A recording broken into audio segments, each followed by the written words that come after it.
Thank you everyone for joining us today. My name is Katie Baker. I'm here on behalf of Americans for Contraception. We are a national advocacy group who formed in response to Justice Clarence Thomas's concurrence in the Dobbs decision that overturned Roe v. Wade, in which he said that the court should consider Griswold v. Connecticut, which is a case that protected the right to contraception next. So we saw a very real threat to our currently protected right to contraception, so have worked with legislators federally and in I think about 10 different states to introduce bills that would codify the right to both use and for doctors to prescribe FDA-approved forms of contraception, including condoms, IUDs, and the pill, as well as emergency contraceptives. We have legislative champions here today that I'm very grateful for.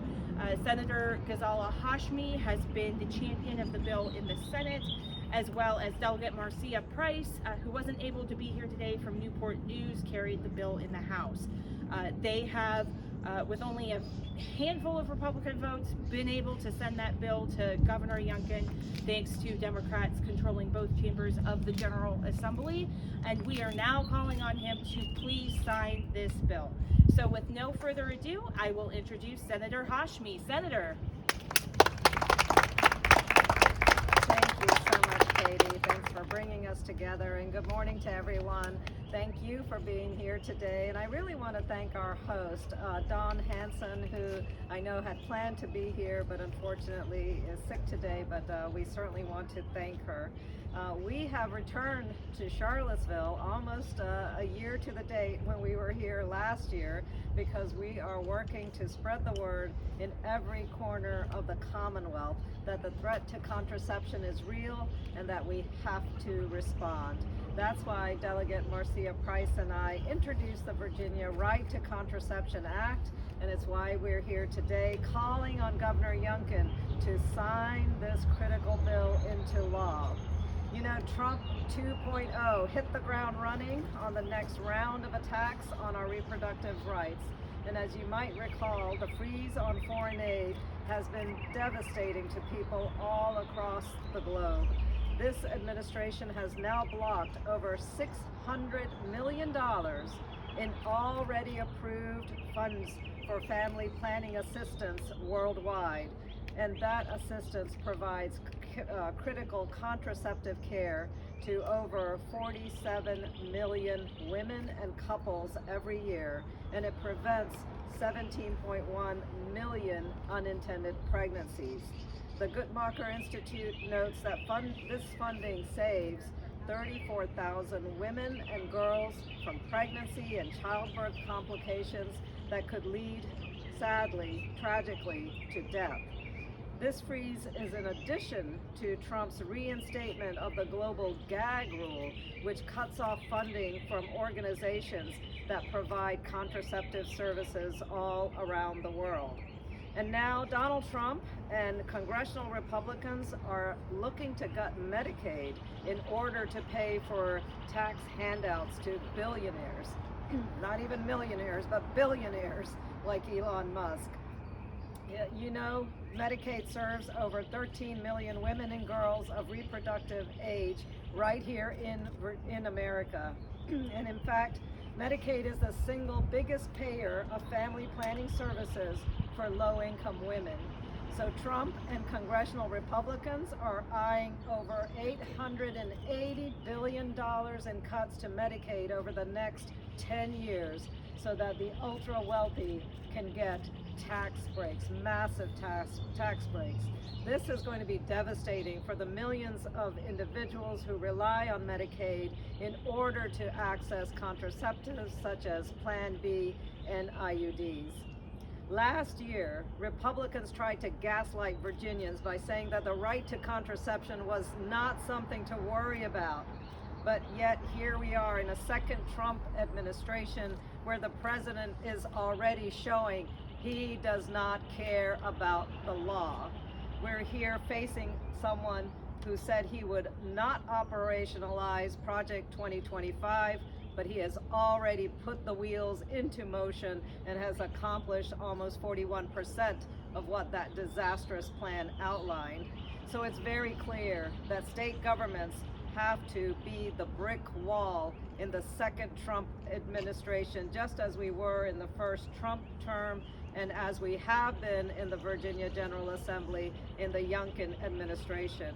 So it starts with us, it starts with state leadership, it starts with codifying the right to contraception here in Virginia. Glenn Youngkin must stand with the majority of voters who strongly support this proposal by signing this bill. And in fact, we're ready to deliver another petition with 55,000 signatures of Virginians to his desk telling him to sign the bill. And I just want to thank my General Assembly colleagues who are here with me today, as well as all of the advocates who have been with us since day one on this bill. I'm looking forward to continuing to put the pressure on the Youngkin administration and getting this bill signed into law this year. Thank you. Thank you so much, Senator. And next we will have Delegate Katrina Carlson. Delegate. So I have a lot of the same points, so I'll try to shorten them just a bit. Hello everyone, welcome to the beautiful 54th District, although I recognize a lot of faces, so you guys are here all the time. I am your delegate in the House of Delegates representing Charlottesville, and I'm here today because I want to put the pressure on Governor Youngkin to sign the Right to Contraception Act into law. With Trump in office, we know that nothing is sacred or respected, and we need to act now to ensure that women will not be pushed backwards into a time when we could not access contraception. That time was not that long ago. I have a dear friend from Charlottesville. She has spoken to me often about how her own mother was denied birth control. She had 11 children, and she attributes her mother's untimely death and health decline to the fact that she was unable to control her own reproductive outcomes. She herself had 5 children before she was able to gain control of her own body, and that's one of the reasons that she's a passionate advocate now for women and us having control over our own bodies and when we choose to have children. Last year, I spoke at this very press conference, and I said then, and it holds true today, that I was shocked that this bill could be considered partisan. If people don't want women to have a choice when they're pregnant, why would you deny them a choice before they even become pregnant? This is not a partisan issue. But apparently I was wrong because the bill was vetoed last year. So when I came this morning, I said I'm happy to be here, but in some ways I'm sad. This is ridiculous. And now we're in Trump 2.0, as we said earlier. And within weeks of assuming office, Trump has shown some of the same colors that he showed the last time. He's already, Senator Hashmi did a great job of talking already about how he has cut funding. He's cut funding already to organizations that provide health care to women. He's trying to strip us of Medicaid. And here in Virginia, I want to note, we talked about the national level, but in Virginia, if we even get a 1% reduction in Medicaid funding, it cuts it off for the state. So it's vital that we continue funding Medicaid. That is the #1 way that low-income women can access reproductive health care, is through Medicaid. It's one of the most powerful tools we have in this country. It's imperative that we keep it. Like we see in the news, Trump doesn't care about the law. I'm a lawyer. He does not care about the separation of government and the 3 branches. I was just on vacation with my kids after a long session, and they were telling me executive, legislative. They were naming them all. The problem is that Trump doesn't see that division between the judicial branch and the legislative branch. And since he's made his disrespect known, I'm more worried than ever about what that means for the future of women. I was given remarks, but I just have to speak off the cuff and say I have been horrified about the way that Trump talks about women. That the way that his administration demeans us, diminishes us. I think we had Elon Musk, who's in the office, saying that only high status males should be allowed to make decisions, that single women are a problem. So when men like that are having conversations like that and they're in positions of power, I have sat in rooms with men like that, and I bet every woman in this audience can think of something that they've heard. And I want to call out that I have been in I can think of one time in particular when a man was sitting and he was going over how many children thought he could get from his wife, and if he needed to get someone younger. And a man stopped that conversation, and he said it was inappropriate. And it stood out to me, and I'm thankful for that. And so what I'm here today is to say that we need more people to stand up for us and for our rights. And if Governor Youngkin can't stand up for a woman, then he needs to move out of the way for one, because that's what we need. We need a leader that will protect us and who knows that contraception is not controversial. It allows us to protect ourselves with access to condoms, birth control, and IUDs. So thank you to everyone. I spoke kind of rambling, but thank you to everyone who showed up and who's fighting alongside us. I'm proud to support the work of Senator Hashmi. I'm so hopeful that this bill will be signed this year. Thank you. Thank you so much for those very powerful remarks, Delegate. And now we will have another champion of contraception, Delegate Amy Lawford. Delegate.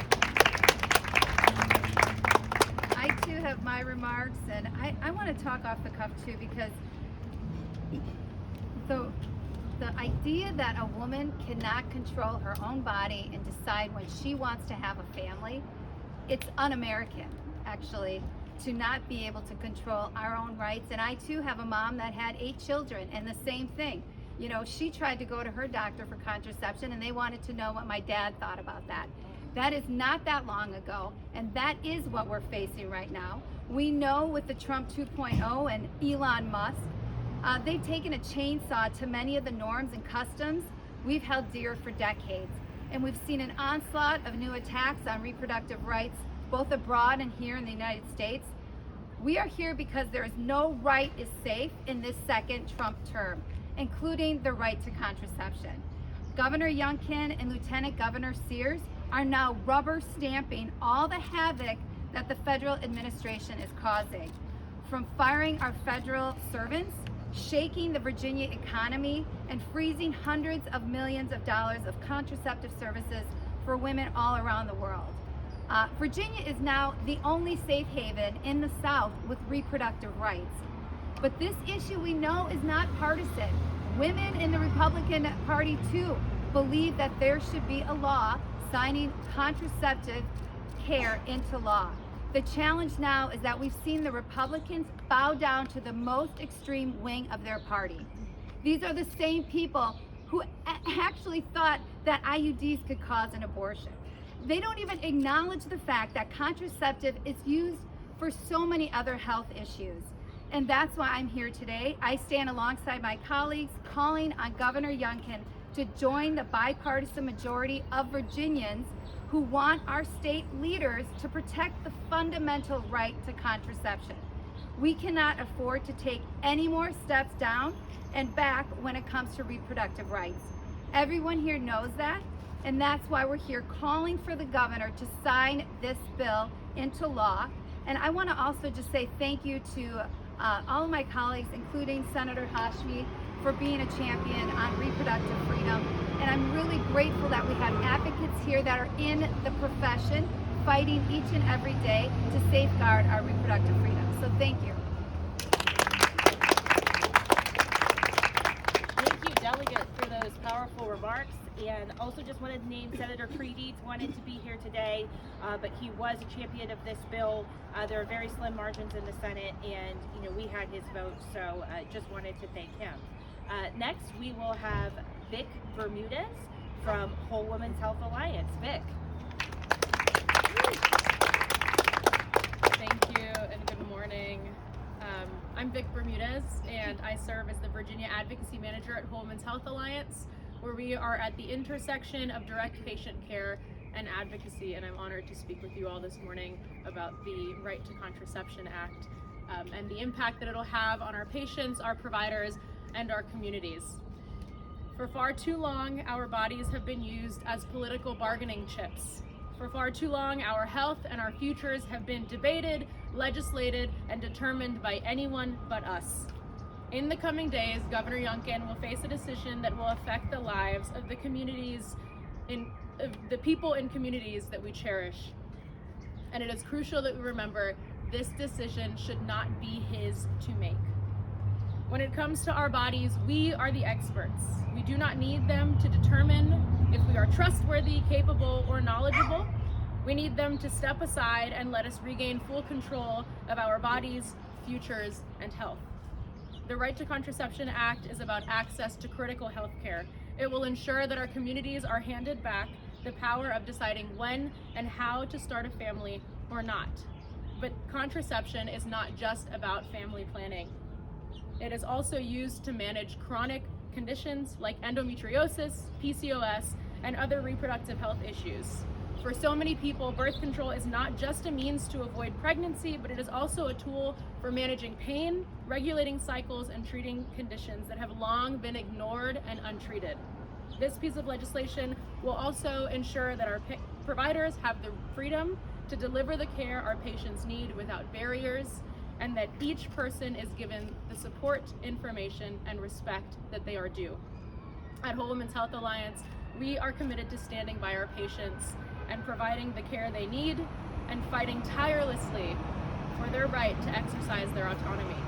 We believe our patients are the ultimate authority on their own bodies, and it is time that the laws reflect that truth. Governor Youngkin, the time is now. Sign the Right to Contraception Act and give us the agency that each and every member of the Commonwealth deserves. Thank you all. Thank you so much, Vic. Another thing I want to name about the bill is that it protects the rights of healthcare providers to prescribe contraception without the interference of the government.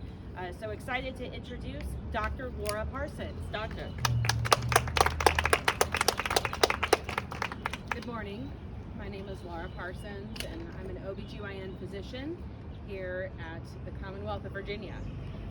The Virginia Right to Contraception Act is common sense legislation and is supported by medical evidence and medical societies.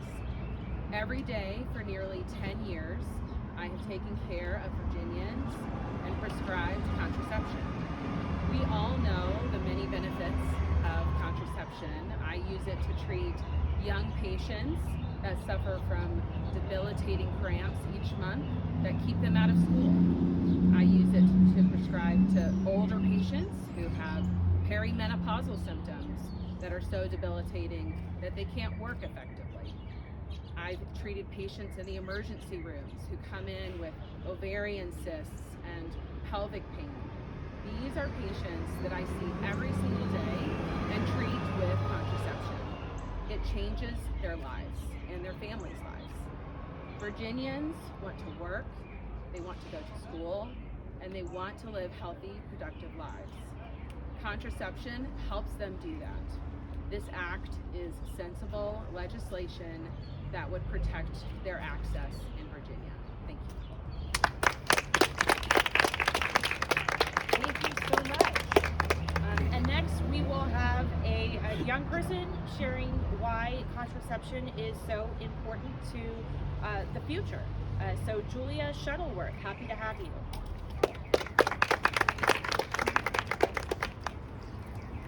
Hello, I'm Julia, and I am a second year at the University of Virginia, and that's the wrong speech. There we go. Hi, my name is Julia, and I am a second year student at the University of Virginia pursuing a master's degree in public policy. And I am here today because I believe that the guaranteed right to contraception is crucial to protecting the futures of young people everywhere. Having access to contraceptives ensures that I get to be in control of my body, my career, and my life. Like most 20-year-olds out there, I have very little idea what my life is going to end up looking like. But the autonomy that comes with birth control access gives me the chance to figure that out for myself and to live in this incredible and unique moment where, for the first time in my life, all doors are open. And that is so special. My early 20s are a time where I look forward to getting to try and fail and go after whatever it is I decide that I want for myself. This freedom, however, is contingent on access to contraception. With my birth control implant, I retain the power to shape my own future on my own terms. I can trust in my ability to finish the education that so many women before me didn't get the chance to and that I worked so hard to attain. It is my sincere hope that the right to exercise this crucial control over one's own body and future will be protected for all Virginians. That's why I'm here to urge Governor Youngkin to sign the Right to Contraception Act. Access to birth control means access to opportunity, autonomy, and the ability to shape our own lives. And nobody should get to decide what our futures look like for us. Thank you. Thank you so much, Julia. And finally, I'll have another healthcare provider, Dr. Ashley Apple. Good morning, I'm Ashley Apple. I'm a professor of nursing and I'm a family nurse practitioner. I'm here today on behalf of the patients and communities I've served for almost 20 years. Privacy and autonomy are fundamental rights that every patient deserves, but sadly those rights are being eroded by political interference in healthcare decision making. It's very hard to believe that in 2025 the right to contraception is in question, and yet here we are. Not only has contraception been targeted by state and federal lawmakers, so has comprehensive sex education and a flurry of other issues pertaining to reproductive health care. Make no mistake, politicians are not qualified to make medical decisions for patients, and their efforts to do so will have drastic public health consequences. Despite efforts to reduce maternal infant mortality in Virginia, our rates in Virginia are among the highest in the nation, and that's saying a lot because the United States has the highest maternal infant mortality of any wealthy country in the world. The right to contraception in Virginia has bipartisan support, and that's for good reason. It's because health and well-being for all Americans should be a nonpartisan issue. Governor Youngkin, you've said many times that your hero is your mother, Ellis Youngkin. Like me, Ellis Youngkin was a professor of nursing. She dedicated her life to obstetrics and gynecology and did what all nurses do. She advocated for her patients. I never had the pleasure of meeting her, but because she is your hero, precisely for that reason, you've been really good to nurses. You have listened to nurses throughout your tenure as governor. You've invited us to come and speak with you, and you've told us about how important your mother and her advocacy was for patients and how important it was to you. With this bill on your desk, I ask you to consider your hero, most importantly, consider patients across the Commonwealth, and ensure that we have access to reproductive health care, access to contraception. Please sign this bill. Thank you. It's a great way to close out this press conference. So I do just want to name Governor Youngkin has until March 24th to act. So you can encourage him to do so until that date. I want to thank our host at the McGuffey Art Center, Dawn Hansen, has incredible work inside. She wanted to be there, unfortunately was sick. Lindsay, thank you very much for being here. I encourage you all to check out this facility on your time and just check out this wonderful art and make use of that. Did want to open it up if press had any questions. Okay, I know Gabby wanted to do one-on-ones. So I think what we'll do is we will end. I'm going to let Bert get a group photo. You could tell us where you want us to stand, and then Gabby, any of our speakers who are able to stay, I think would be happy to do a one-on-one with you. All right, thanks everyone. Thank you. Unless we want to just move here.